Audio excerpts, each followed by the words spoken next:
lihvime standardeid ja võitlusvaimu siin kütame ülesse. Kaamera praegu filmib, et kui Rakvere mehed meie videot vaatavad, siis võivad midagi tarka kõrva taha panna. Videos ikka näitame valesid asju, et võivad õppida nendest.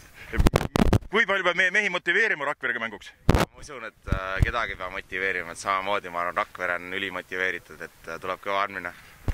Mehi on aeg-ajalt käinud ka Rakverega koos Tallinnas ühistrennis, et kui palju see eelseisvat kohtumist võiks mõjutada? No, ikka mõjutab, et iga trenni lõpp räägime poistega, et teeme väikse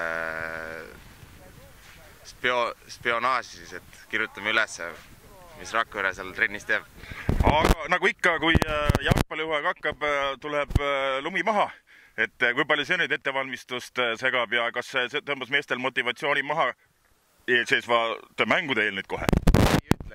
Ma ütlen, neljapäeval võib siin samamoodi lund tulla ja ei tea, kui puhas see väljak on. Et praegu saime ka siin ilusti väikse füüsilise trenni teha ja tuju on kõigil hea. No ise pidite lükkama, kas mingit puhastust traktorite näol ei ole?